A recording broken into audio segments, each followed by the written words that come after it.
The ancient world saw four great river civilizations: Mesopotamia on the Tigris and Euphrates, the Indus Valley along its river, ancient China on the Yellow River, and Egypt on the Nile. Of these, only Egypt endured for about 3,000 years. What made ancient Egypt so remarkably resilient? How did it outlast nearly every other civilization of its time? Today we will explore the entire history of ancient Egypt, from the first farmers who settled along the Nile to Cleopatra's alliance with Rome. This story is about more than pyramids and mummies. It's about how a civilization preserved its identity through floods, famines, invasions, and occupations for over 30 centuries. Prehistoric Egypt. Long before the Great Pyramids or powerful pharaohs, early Egypt was taking its first steps toward civilization. Around 10,000 BCE, Egypt's climate was wetter and more hospitable. Small bands of people lived as nomadic hunter-gatherers, moving with the seasons to follow game and gather wild plants.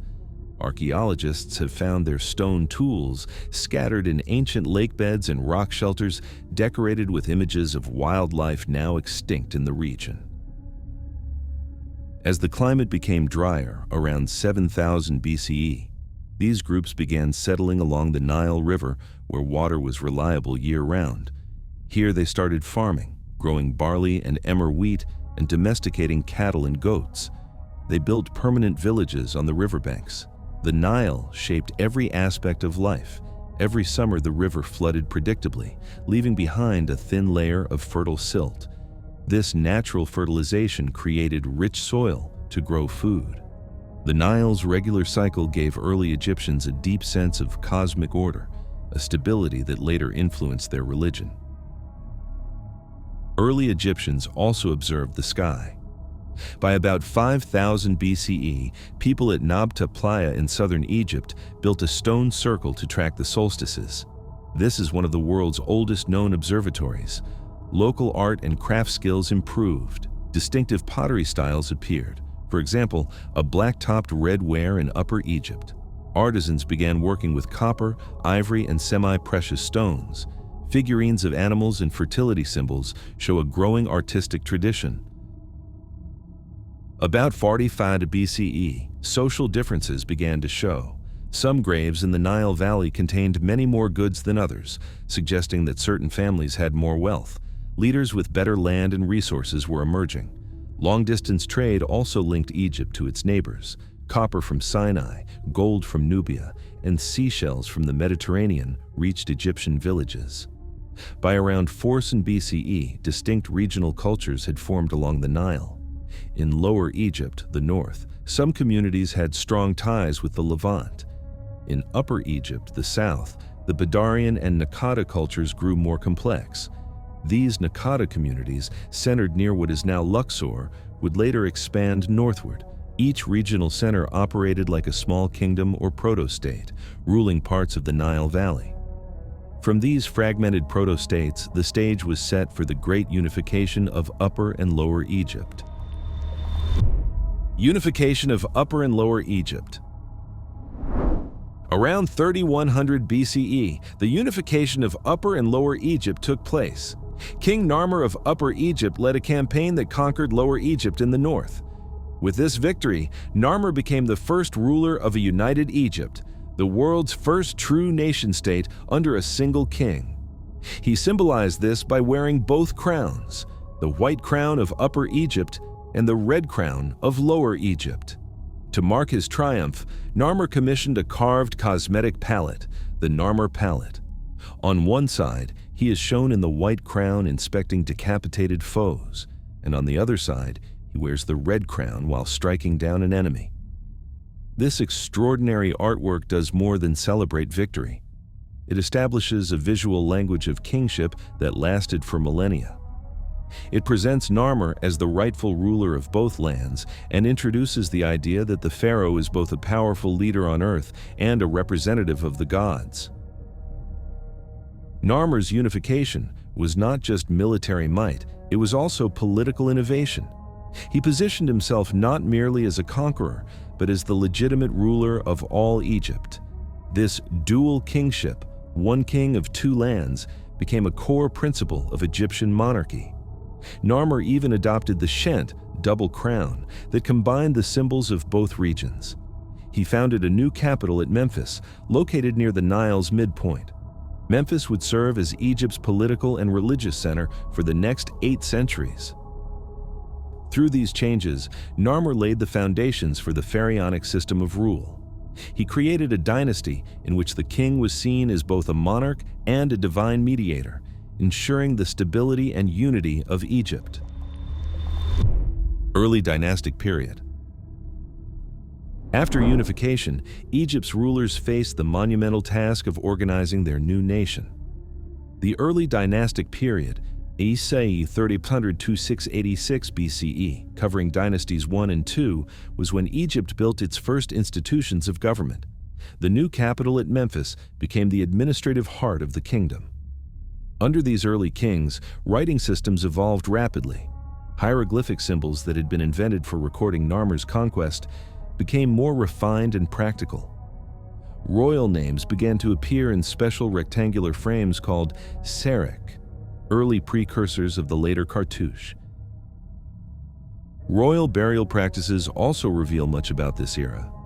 At Abydos, archaeologists uncovered massive tomb complexes surrounded by rows of smaller graves. In the First Dynasty, many of these subsidiary graves held officials, servants, and craftsmen who were sacrificed to accompany their king in death. For example, the tomb of King Jer contained the remains of nearly 600 sacrificed retainers. This grim practice, soon abandoned, shows how the early concept of divine kingship justified extreme measures. The pharaoh was so important that others were buried alongside him to serve in the afterlife. To govern the expanding realm, the pharaohs divided Egypt into administrative regions called nomes. Each nome was overseen by a provincial governor, nomarch. This nome system created Egypt's first formal bureaucracy, allowing more effective tax collection and resource management across the unified land. Remarkably, this provincial framework would endure for thousands of years, demonstrating the stability of Egypt's governmental structure. In the temples and art of the period, we see the beginnings of the idea of the king as a living god on earth. The pharaoh was increasingly presented as a divine figure who maintained order between the gods and people. Architecturally, the early dynastic kings made significant innovations. Royal tombs were first built as mastabas, rectangular mud brick structures covering underground chambers. During Dynasty II, pharaohs began to include stone elements in their tombs, foreshadowing the all-stone monuments of the Old Kingdom. These early experiments required new engineering and labor organization, paving the way for the colossal pyramids to come. Towards the end of Dynasty II, signs of turmoil appeared. Names and inscriptions hint that kings invoked different gods, like Horus and Seth. The final king of the Second Dynasty, Khufu, managed to reunify Egypt after what seems to have been a period of internal strife. His name, meaning "the two powers appear," and the symbols on his monuments show he honored both Horus and Seth, representing a reconciliation. Artists of this time set standards that would define Egyptian art for millennia, showing figures in profile, using scaling to indicate importance, and employing a proportional grid. Ivory carvings of kings in striding poses and hunting scenes from this era display a sophistication that would characterize Egyptian craftsmanship.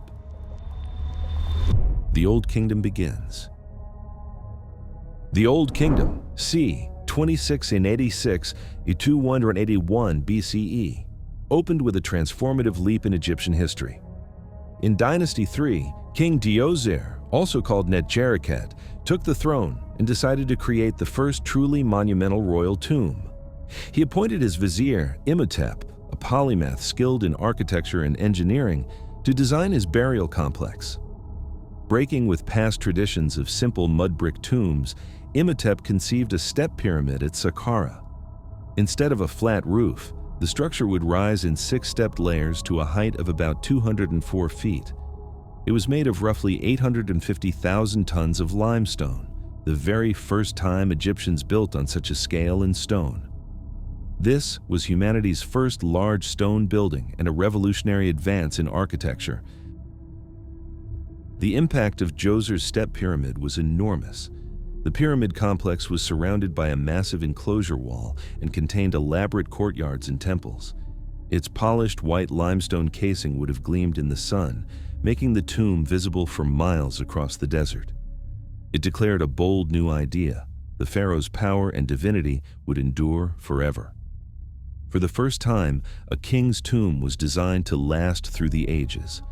This achievement proved that ordinary Egyptians had the skills and organization to execute grand projects, and it set a standard for later pharaohs. Before Djoser, royal tombs, though large, were impermanent structures that would eventually erode. Djoser's pyramid changed that forever. It showed that a pharaoh's legacy could be cast in stone. From then on, future kings dreamed even bigger. Djoser's innovations paved the way for the next generation of rulers to reach unparalleled heights in monument building and solidified the religious idea that the pharaoh's rule was everlasting. Age of the Pyramids. The peak of pyramid construction came during the 4th dynasty, c. 2613–1294 BCE. Pharaohs Khufu, Khafre, and Menkaure, Greek Cheops, Chephren, Mycerinus, built the famous Great Pyramids on the Giza Plateau near modern Cairo. Khufu's pyramid, the Great Pyramid, originally stood about 481 feet tall, with a square base over 750 feet on each side. It used approximately 2.3 million stone blocks, each weighing between 2.5 and 15 tons. Remarkably, the pyramid sides form an almost perfect square, despite each side being over 230 meters long. The level of mathematical precision is astonishing. Building the pyramids required extraordinary planning and labor. Contrary to later myths, they were not built by slaves, but by Egyptian workers organized in rotating teams. Archaeological digs at workers' villages have found evidence that these laborers were well fed, housed in organized camps, and even given medical care. Graffiti on the stones inside the pyramids shows team names like Friends of Khufu or Drunkards of Menkaure. During the Nile's annual flood season, many farm workers who could not tend their fields were drafted into pyramid building instead. Logistically, the pyramid projects were massive. Special harbor facilities were built on the Nile to bring high-quality limestone from Tura and granite from Aswan, hundreds of kilometers away. Copper chisels had to be continuously resharpened to cut through hard stone. Grain and other food had to be supplied for the workforce. Skilled artisans were needed to carve the intricate interior chambers and passages. In effect, pyramid construction was the first truly large-scale state project, only possible because Egypt's sophisticated bureaucracy could coordinate thousands of people and vast resources. Beyond their engineering feats, the pyramids were deeply connected to Egyptian religion. They were built as cosmic machines to help the pharaoh reach the gods. The straight passageways inside the pyramids were precisely aligned with stars in the sky. For example, shafts in Khufu's pyramid point toward stars in Orion's belt, which the Egyptians associated with Osiris, the god of the afterlife. The pyramid shape itself symbolized the sun's rays and the primeval mound of creation. In a sense, each pyramid was a stairway to the heavens, designed to lift the deceased pharaoh's spirit into the sky to join the gods. The social impact of the Pyramid Age was profound. These projects demonstrated the pharaoh's godlike power to harness resources on an unprecedented scale. At the same time, they united the population. Thousands of people, from farmers to engineers, were tied to this common national effort. The knowledge gained in astronomy, mathematics, and organization benefited Egyptian civilization for centuries. Interestingly, after the 4th dynasty, pyramid building declined. In the 5th dynasty, pharaohs built smaller pyramids and focused more on temples to the sun god, and by the 6th dynasty, even those smaller pyramids showed a drop in quality. This golden age of the Great Pyramids lasted only a few generations, but it left Egypt with its most iconic monuments and showed what this highly organized society could achieve. The rise of the pharaoh. As the Pyramid Age waned, Egyptian kings redirected their focus inward to religion and governance. Even as the physical monuments grew smaller, the concept of divine kingship reached its peak. The pharaoh was portrayed as the living bridge between the gods and the people. It was widely believed that the pharaoh actually maintained cosmic balance. For example, Egyptians imagined that the sun rose each morning because the pharaoh's prayers made it happen. In this system, the pharaoh stood at the apex of a complex theological order. He was the guarantor of Ma'at, the fundamental harmony and truth of the universe. The king's daily rituals, the upkeep of temples, and the defense of Egypt were all seen as necessary to keep chaos at bay. The pharaoh's royal regalia became a visual theology. He was rarely depicted without the full trappings of power. The crook, Heka, symbolized his role as the shepherd of his people, while the flail, Nekhaka, symbolized his power to discipline and protect the nation. He wore a striped headdress, Nems, or the double crown, Shent, of Upper and Lower Egypt. These items were not mere decoration. They transformed the pharaoh's image into a divine figure in human form. On temple walls throughout Egypt, a common motif emerged, the pharaoh smiting enemies, often shown in a vigorous pose. Intriguingly, many of these smiting scenes were carved during peaceful times with no actual wars. They served as magical protection, an image of the pharaoh eternally defeating the forces of chaos and ensuring order, whether or not an actual battle was happening. The enemies shown were not necessarily real foes, but personifications of disorder itself. To carry out this divine kingship, the pharaohs built an even more sophisticated government. The office of vizier, Jadi, became the most powerful position after the king. Viziers, often chosen from noble families or even royal relatives, oversaw justice, taxation, and administration. Each morning, the vizier would meet with the pharaoh and then ensure that the royal will was carried out across the land. In the pharaoh's absence, for example during a military campaign, the vizier's word was almost absolute. Although immensely powerful, the vizier was always subordinate to the divine authority of the king. At the same time, the economic role of religion grew. Massive temples were not only religious centers, but also economic hubs controlling large agricultural estates, workshops, and labor forces. By the later New Kingdom, years later, temple domains held about a third of Egypt's farmland, but the trend began earlier. Pharaohs routinely donated land, cattle, and labor to temples of the gods. Each gift strengthened both the temple and the king's own legitimacy. For example, the solar cult of Ra grew in importance during this era, with pharaohs adopting titles like Son of Ra. In Egyptian theology, each new king was considered literally born of the sun god's power. Every pharaoh became, in effect, a living embodiment of divine authority, physically linking Egypt to the forces of the cosmos. Decline of the Old Kingdom. Even the greatest pharaoh could not prevent the Old Kingdom's collapse. Around 2200 BCE, a severe climate change struck the region. The Nile, Egypt's lifeline, began to flood less each year due to prolonged droughts. Crops failed and widespread famine set in.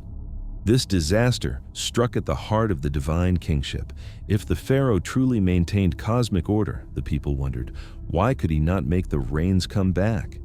The fields remained barren despite the king's rituals. With the economy in crisis, the centralized state began to unravel. Tax revenues fell dramatically, making it impossible for the government to pay officials or maintain large projects. As royal authority weakened, local governors, nomarchs in the provinces, became more independent. Inscriptions in their tombs show this shift. Officials no longer boasted of loyalty to the pharaoh, but praised their own achievements. One nomarch named Antiphai explicitly called himself the great overlord of the nome, boasting, "I gave bread to the hungry and clothing to the naked. I brought life to the provinces when the sky was clouded and the earth parched." In other words, local leaders took it upon themselves to solve the crisis, something unthinkable during the Old Kingdom, when only the pharaoh held such power. Memphis, the old capital, gradually lost control over distant regions. With diminishing resources, pharaohs could no longer commission massive building projects or pay temple personnel. As central authority collapsed, even royal temples suffered. The last strong ruler of the Old Kingdom was Pepi II of the 6th dynasty, who allegedly reigned for over 90 years. By the end of his long reign, around 2181 BCE, Egypt had effectively split. The once unified kingdom fell into at least two competing realms, one in the north around Memphis and one in the south around Thebes. Local practices and cults that once honored the pharaoh now flourished regionally. This fragmentation marked the end of the Old Kingdom and ushered in a period of division known as the First Intermediate Period. First Intermediate Period. The First Intermediate Period, c. 2181 and 2055 BCE, was a time of disunity and regional rule. Egypt no longer had a single pharaoh. In Lower Egypt, a line of kings based at Heracleopolis in the Delta claimed authority. In Upper Egypt, a rival line of pharaohs ruled from Thebes in the south. The once centralized state had become a loose collection of competing domains. In this chaotic era, some unexpected social changes took place. Because the old hierarchy had broken down, ordinary people had new opportunities. Tomb biographies from this time record people rising from humble origins to prominence. For example, one official's tomb claims he was a herdsman's son who became a high-ranking judge. These stories of social mobility were made possible by the breakdown of strict Old Kingdom hierarchies. Even amid political chaos, Egyptian culture endured. Local art styles developed in different regions, and craftsmen continued practicing their trades. Temples remained active, though often with less royal patronage. In time, the country adapted. By around 2055 BCE, a leader from Thebes named Mentuhotep II managed to conquer the north and reunify Egypt, ending the First Intermediate Period and beginning the Middle Kingdom. Rise of the Middle Kingdom. Mentuhotep II of Thebes ended the division around 2055 BCE. He defeated the rival kings in the north and reunited the country under his rule. Unlike Old Kingdom pharaohs who always ruled from Memphis, Mentuhotep made Thebes in southern Egypt his capital. This began the Middle Kingdom era. Mentuhotep reinforced his authority by closely aligning with tradition. He held a grand festival at Abydos, a sacred city of Osiris, to honor the gods and legitimize his rule. Traditional cults were restored, and scribes flourished again. By reconciling southern and northern Egypt, Mentuhotep provided stability after decades of strife. With Mentuhotep's reunification, Egypt entered its Middle Kingdom, often called Egypt's Second Golden Age. His successors, especially Amenemhat I and Senusret I, would further strengthen the kingdom. For example, Amenemhat III shifted the political center to a new city in the Fayum region, often called Ichtawi, and crowned his son co-regent to ensure smooth succession. Egypt's borders were secured, forts and outposts were built in Nubia, south, and the Sinai, east. The military pushed into neighboring lands, reasserting Egypt's power. Meanwhile, the annual Nile floods returned to normal, agriculture recovered, and the economy grew. Golden Age of the Middle Kingdom. In the 12th dynasty, about 1985 or 1795 BCE, the Middle Kingdom reached its peak. Under pharaohs like Amenemhat II and Senusret I, Egypt regained much of its former glory. Amenemhat's reign, c. 1985-1955 BCE, was notable for building projects. He constructed grand temples at Thebes and moved the capital, often identified with Amenemhat's own pyramid at Lesht, near modern-day Cairo. He and his generals extended Egypt's influence. Senusret I, c. 1971-1926 BCE, continued this trend, expanding trade and fortifying borders. This period, saw a cultural revival. Senusret III commissioned the famous White Chapel at Karnak, beautifully decorated with reliefs of himself smiting enemies and bringing tribute, a conscious echo of Old Kingdom art. Egyptian art and literature flourished. The Tale of Sinuhe, one of the great works of ancient Egyptian literature, was composed at this time. Education and the writing of wisdom literature, instructions for behavior, were also important, reflecting a sophisticated cosmopolitan society. The Golden Age remained stable and relatively peaceful. Pharaohs focused on building temples to the gods, especially Amun at Karnak and Re in the Sun Temple at Heliopolis, and on improving irrigation and farming in the Fayum and beyond. Trade prospered too. Merchants traveled the Nile and Mediterranean bringing goods and ideas. Over 2 centuries, the Middle Kingdom managed to be powerful, wealthy, and culturally vibrant once again. Decline in Second Intermediate Period. After the mid-12th dynasty, the Middle Kingdom slowly weakened. The last strong pharaoh was Amenemhat III, reigned Lai 1855–1808 BCE. After him, royal succession became troubled. The 13th dynasty, Scarp 1800–1650 BCE, had many short-reigning pharaohs, and the central government lost some control. Meanwhile, new groups moved into Egypt. Eventually, a foreign people known as the Hyksos, originating from the Near East, entered the eastern delta. They brought innovations like bronze weapons and horses. By about 1650 BCE, the Hyksos had established rule over Lower Egypt and formed the 15th dynasty. This marked the start of the Second Intermediate Period. Egypt was again split. Egyptian pharaohs, the 16th and 17th dynasties, continued ruling in Upper Egypt from Thebes, while the Hyksos controlled Lower Egypt from Avaris. Interestingly, the Hyksos adopted many Egyptian customs. They took Egyptian royal titles and worshipped Egyptian gods in their own temples. Daily life for most people did not grind to a halt, and Egyptian culture largely continued under Hyksos rule. But politically, Egypt was far from united. Rise of the New Kingdom. Around 1550 BCE, a native Egyptian prince from Thebes, Ahmose III, finally drove the Hyksos out of Egypt.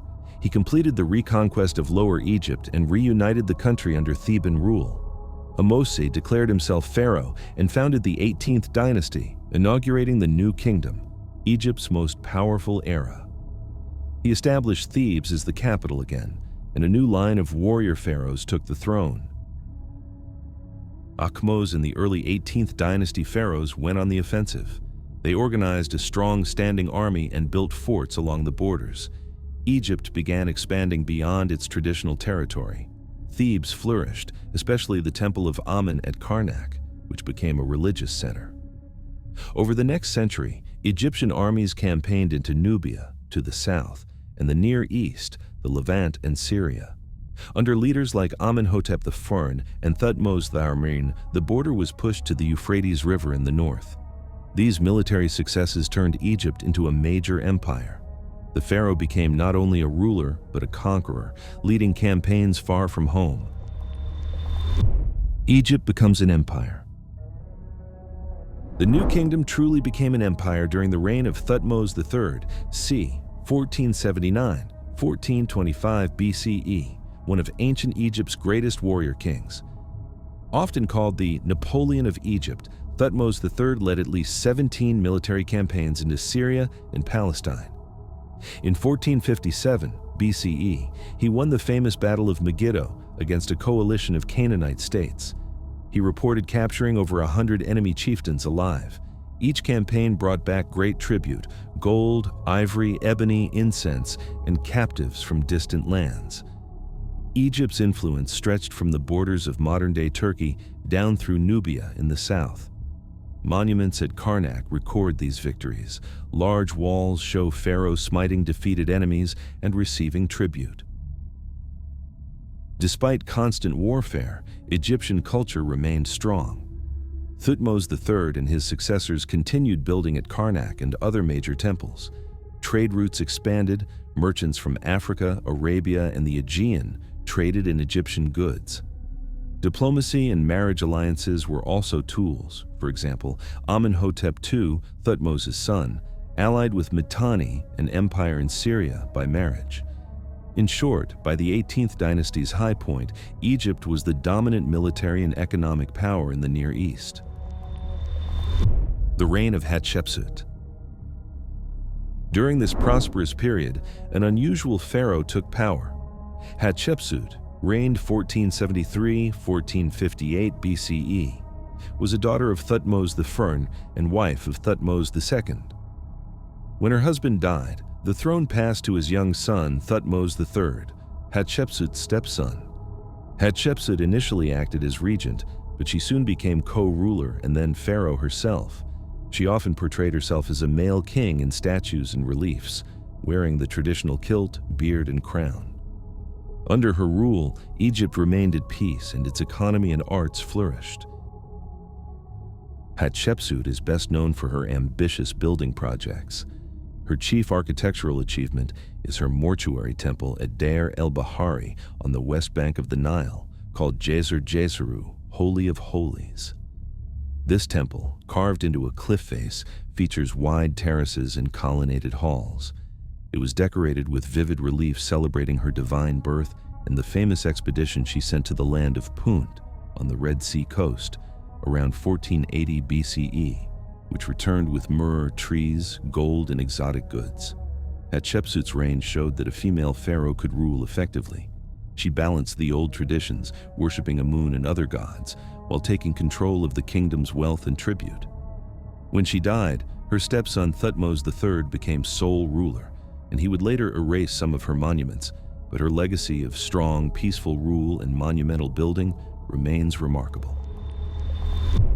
Akhenaten and the Amarna period. A century later, Egypt underwent a shocking religious revolution under Pharaoh Amenhotep IV, reigned Isena 1353–1336 BCE. He changed his name to Akhenaten to honor the Aten, the sun disk. Akhenaten abandoned Egypt's traditional polytheistic religion and declared the Aten the only god. He closed or neglected the old temples of Amun, Ra, and others. He established a new capital city called Akhenaten, modern Amarna, far from Thebes. This city was dedicated to the Aten and featured open-air temples to let sunlight flood the altars. In art and culture, the change was dramatic. Traditional artistic conventions were thrown out in favor of a new, more naturalistic style, now called Amarna art. In reliefs, Akhenaten is shown with a long face, elongated body, and even engaging in intimate family scenes, kissing his daughters or playing with them, images unseen before. His queen, Nefertiti, played a prominent role. She was often shown in scenes normally reserved for the king, and she is credited with significant influence. A famous bust of Nefertiti, found in Amarna, shows her wearing the royal crown, smiting enemies, and effectively ruling alongside Akhenaten. Outside of religion and art, Akhenaten's new focus undermined Egypt's international standing. Letters from vassal states found at Amarna speak of local kings begging Egypt for military aid against invaders, but the pharaoh was mostly busy perfecting Aten worship. The traditional priesthood of Amun was disbanded, their temples closed, and their names chiseled out from monuments. Ordinary Egyptians were alienated by the changes. This period of sudden change, the Amarna period, lasted only about 17 years. When Akhenaten died around 1336 BCE, many of his reforms were quickly reversed as Egypt returned to its old ways. Tutankhamun and the Restoration. Akhenaten's son Tutankhaten, later Tutankhamun, ascended the throne as a child of about 9.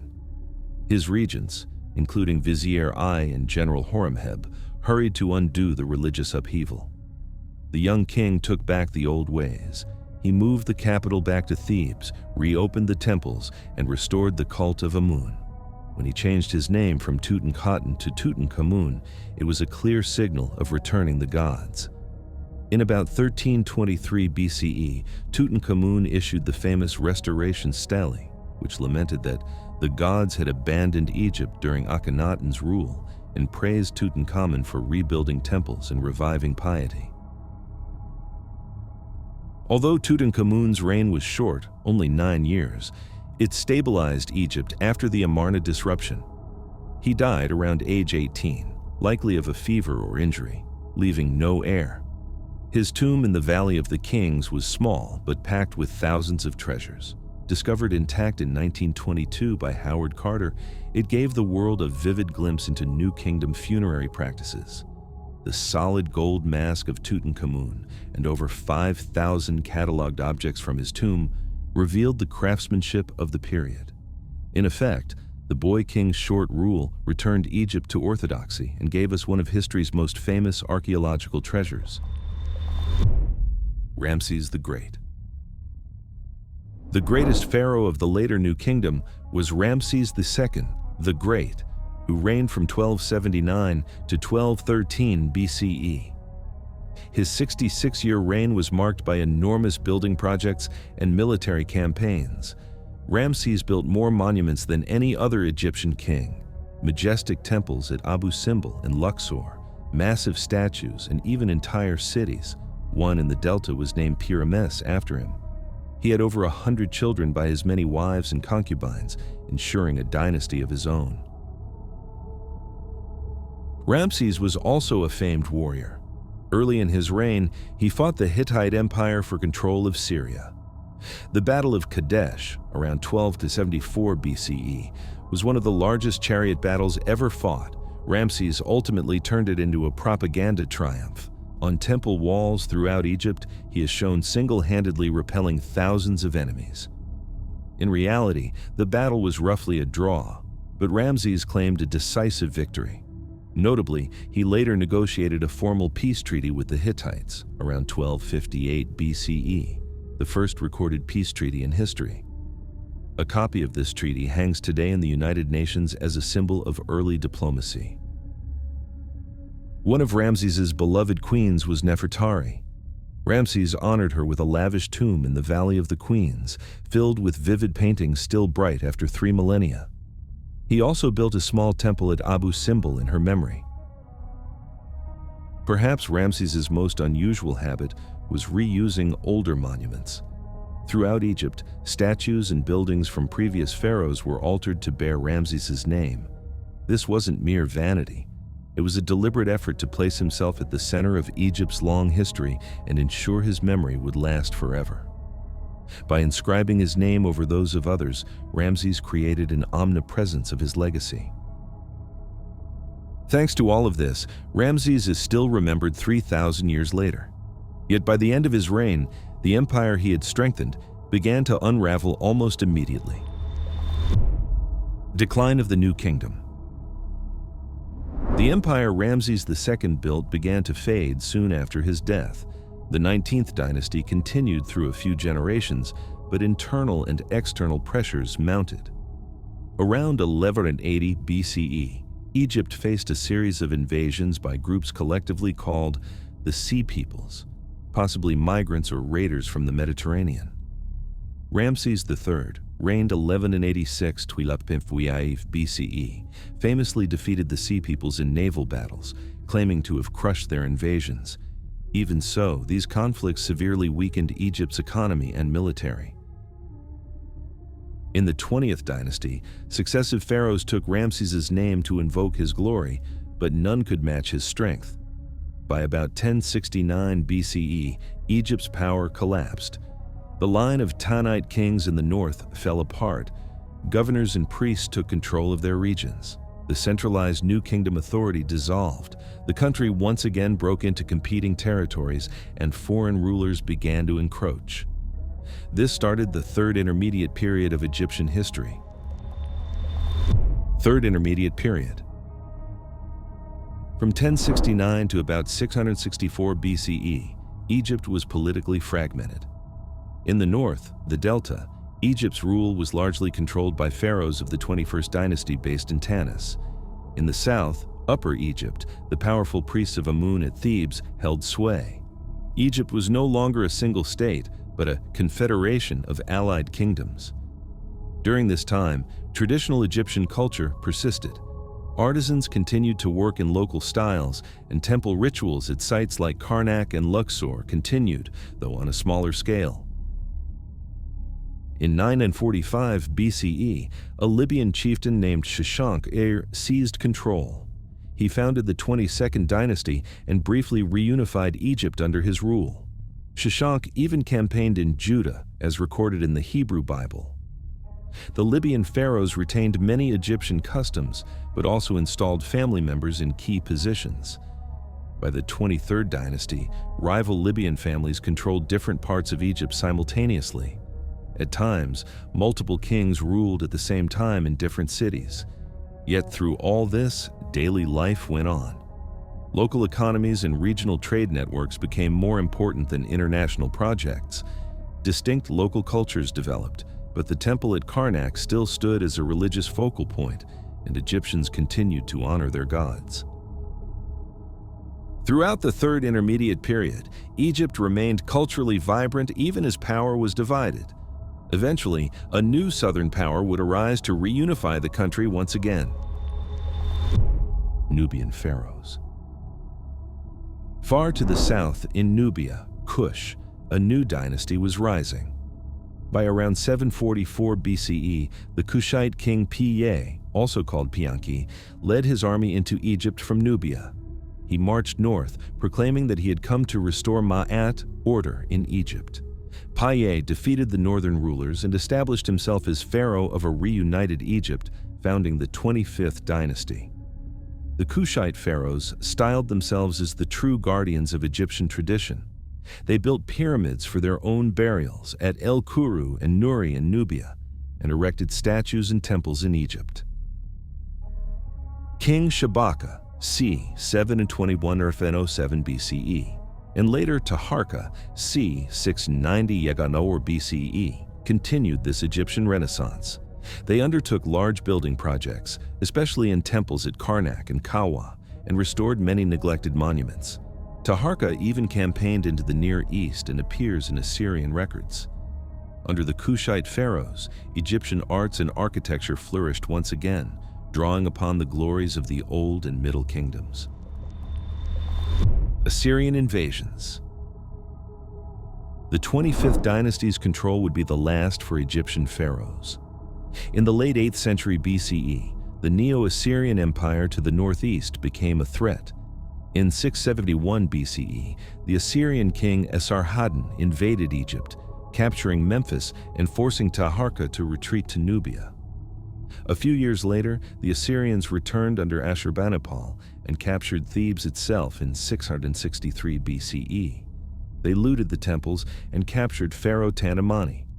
These invasions shattered Kushite rule in Egypt. The Assyrians then placed a puppet ruler, Psamtik III, on the throne in the Delta. The Assyrian conquest penetrated Egypt deeper than any previous invader. They even scattered the sacred city of Thebes. The Kushite dynasty effectively ended, retreating back to their Nubian homeland. Afterward, Egypt's independent power was effectively over.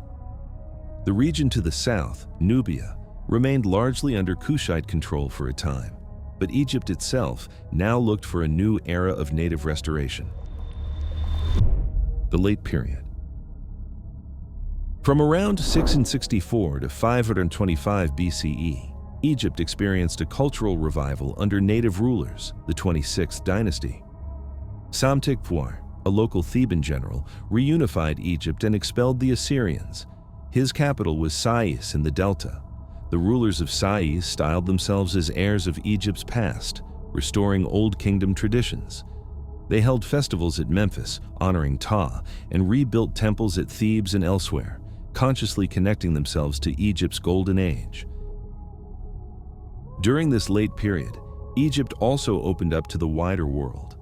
Greek mercenaries were hired into the army. The city of Naucratis was even granted as a Greek trading post in the Delta. Trade and cultural exchanges with the Mediterranean expanded. Under Psamtik II and his successors, Egyptian artisans again produced fine art, and temples took on a distinctly site character. Yet politically, Egypt became increasingly entangled with growing empires beyond its borders. Persian rule in Egypt. In 525 BCE, Egypt fell to the Persians. Cambyses II, son of Cyrus the Great, defeated Pharaoh Psamtik III and annexed Egypt as the 27th dynasty of Persia. The Persians tried to rule Egypt as pharaohs. Cambyses and later Darius the Foreigners worshipped Egyptian gods in temples and even inscribed monuments in hieroglyphs. Darius the Foreigner codified Egyptian laws and presented himself as a protector of Egyptian traditions. On the surface, Persian rule seemed accommodating. Beneath the surface, however, Persian rule was burdensome. The Egyptians had to pay heavy taxes and tribute to the satraps. Food and gold were shipped back to Persia constantly, straining the economy. Many Egyptians resented foreign control. Rebellions broke out, for example by Inaros II in the Delta around 460 BCE. These revolts were crushed, and Persian control tightened. In 404 BCE, weakened by internal strife, the Persians left Egypt, and a brief native dynasty, the 28th-30th dynasties, reasserted independence. Pharaohs like Nectanebo the Hurs, 380-333 BCE, built new temples and tried to strengthen defenses. But in 343 BCE, the Persians returned under Artaxerxes III and conquered Egypt again. This second occupation was harsher. Persian armies plundered temples, dismantled fortresses, and imposed strict control. Egypt's priesthood suffered direct attacks, deepening popular resentment. But Persian rule would end in just a few decades when a new foreign power arrived. Alexander the Great and the Macedonian Conquest. In 332 BCE, Alexander the Great swept through the Persian Empire. He entered Egypt and was welcomed by the population. The Egyptian priest at the Siwa oasis even proclaimed Alexander the son of Amun, the Egyptian sun god, giving him sacred legitimacy. Alexander paid respect to Egyptian traditions. He was crowned pharaoh in Memphis and visited the oracle at Siwa to confirm his divine status. Alexander's lasting legacy in Egypt was the city of Alexandria, which he founded in 331 BCE on a site chosen for its excellent harbor. Designed on a Greek grid plan, Alexandria quickly became a cosmopolitan center. It had distinct quarters for Greeks, Egyptians, Jews, and other peoples of the empire. The famous Library of Alexandria was established to house the world's knowledge, and the Lighthouse of Pharaohs was built to guide ships. Alexander blended cultures. He retained Egyptian priests for religious affairs while appointing Greeks to key administrative roles, a pragmatic move that ensured cooperation. Though he died in Babylon in 323 BCE, Alexander's vision of a unified Mediterranean world began in Egypt and set the stage for the Ptolemaic Dynasty that followed. The Ptolemaic Dynasty. Alexander's general Ptolemy seized control of Egypt after his death, founding the Ptolemaic Dynasty in 305 BCE. The Ptolemies were a Greek Macedonian royal family that ruled Egypt for almost 300 years. They adopted many Egyptian customs. They styled themselves as pharaohs, built elaborate temples, often with Greek influences, and sponsored Egyptian religion, such as the cults of Amun and Isis. At the same time, they were Greek in culture, language, and administrative practices. One famous Ptolemaic practice was sibling marriage. Beginning with Ptolemy II, who married his full sister Arsinoe II, the royal couples were also brother-sister. This was shocking to Greeks, but was how the Ptolemies tried to merge Macedonian and Egyptian traditions. Over generations, however, these intermarriages led to dynastic strife and genetic problems among later rulers. The family was also notorious for intrigue and murder. For example, Ptolemy of VIII killed his nephew Ptolemy, the son of Ptolemy VII, by feeding him to an elephant. Despite these dramas, Alexandria remained a mighty center of learning and commerce under the Ptolemies. The library held hundreds of thousands of scrolls, and the Museum drew scholars like Euclid and Archimedes. Alexandria's schools developed science, mathematics, and literature that influenced the Mediterranean world. But over time, the Ptolemies' power waned. They became more reliant on Rome, taking loans and making alliances. By the 1st century BCE, Rome's shadow was growing over Egypt. Cleopatra VII and the fall of ancient Egypt. The last Ptolemaic ruler was Cleopatra VII, reigned 51 or 30 BCE. Cleopatra was intelligent and charismatic. She was reputed to speak many languages and positioned herself as the reincarnation of Isis, the Egyptian goddess. Her story is often tied to Rome. At first, she co-ruled with her brother Ptolemy III, but civil war broke out. In 48 BCE, Julius Caesar arrived in Egypt pursuing his rivals. Cleopatra famously smuggled herself into Caesar's presence, legend says wrapped in a carpet. Impressed, Caesar made her his ally and reinstated her on the throne. Cleopatra bore Caesar a son, Caesarion, and for a time secured Egypt's future. When Caesar was assassinated in 44 BCE, Cleopatra aligned with Mark Antony, one of Rome's powerful generals. In 41 BCE, she hosted Antony in Alexandria. The two became lovers and political partners. Cleopatra bore Antony 3 children and received territory in return, parts of the eastern Mediterranean. This alliance alarmed Rome's other leaders, especially Caesar's heir Octavian, the future Augustus. In propaganda, Octavian painted Cleopatra as a seductive foreign queen who had bewitched Antony and turned him from Roman duty. In 31 BCE, Octavian's fleet defeated Antony and Cleopatra at the Battle of Actium. Antony and Cleopatra fled back to Alexandria. In 30 BCE, Octavian's armies reached the city. Antony committed suicide, and Cleopatra soon followed. Ancient historians say she allowed an asp, a venomous snake, to bite her, choosing death over humiliation. Cleopatra died at about age 39. Her death marked the end of Egypt's 3,000-year history as an independent civilization. With Cleopatra's suicide in 30 BCE, Egypt became a province of the Roman Republic. Roman Egypt begins. When Rome annexed Egypt, it became the personal domain of the emperor. Egypt was extremely valuable to Rome because of its fertile land and grain. Alexandria's economy and the Nile's bounty made Egypt the breadbasket of the empire. At one point, Egypt supplied about 1/3 of all the grain consumed in Rome. Because of this, Augustus, the first Roman emperor, stationed a large garrison in Alexandria and made Egypt off-limits to the Roman Senate. Later emperors also took immediate control when they seized power. For example, when Vespasian became emperor in 69 CE, he first secured Egypt to control its grain supply. Under Roman rule, Egypt saw both continuity and change. The Romans constructed new canals and irrigation works to improve agriculture. Roman administrators ruled through a prefect of equestrian rank who had authority nearly as great as the emperor. Interestingly, many Roman emperors embraced Egyptian symbolism. On temple walls, they are shown performing traditional Egyptian rituals and wearing the pharaonic double crown or holding the crook and flail. For example, Tiberius is depicted in classic pharaonic pose at the Temple of Kam-Ombo, and the Dender Temple, now in New York's Metropolitan Museum, has carvings praising Augustus as the son of Ra, Lord of the Two Lands.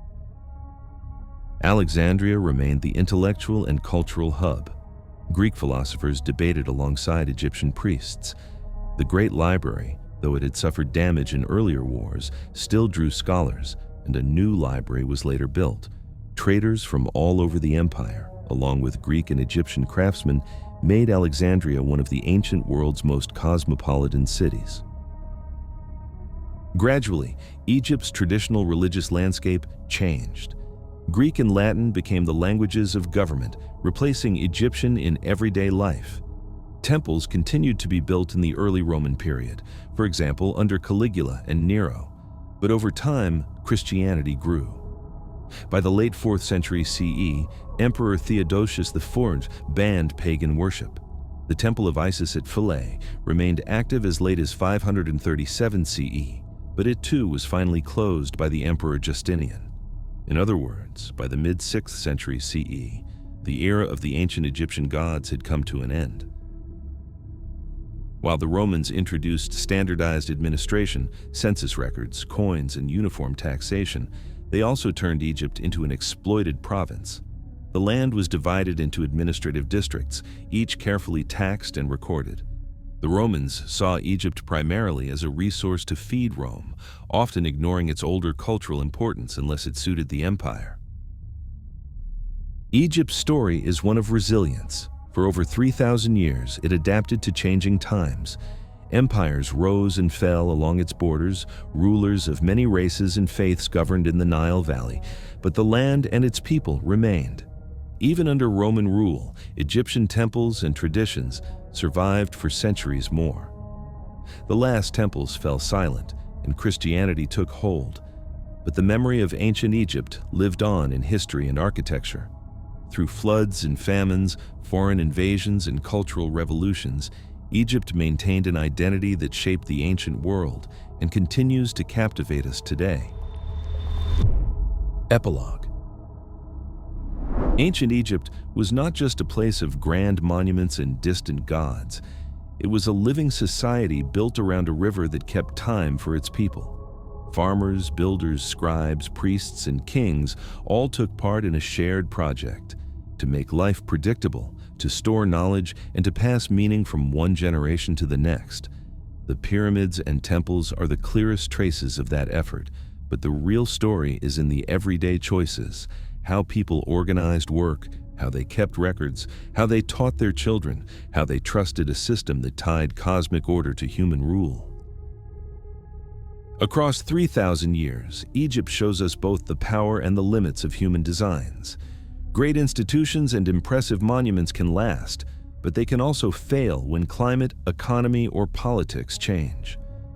Empires rise on skill and discipline. They fall when the network that sustains them frays. Yet, even in collapse, there is continuity. Ideas, crafts, and faiths survive, adapt, and reappear in new forms. Today, the ruins of temples and the treasures of tombs are doors into an ancient mind, a people who measured the sky, counted the waters, and imagined a future beyond death. That imagination made them patient engineers of memory. It also made them teachers for us, lessons about resilience, about the cost of stability, and about the fragile balance between nature and human ambition. If this story moved you, remember that history is not finished. The Nile still flows. The stones still stand. New discoveries keep reshaping our view of the past. Keep asking questions, follow the clues, and let the long, rich story of ancient Egypt remind you that even the most distant past has a voice if we listen.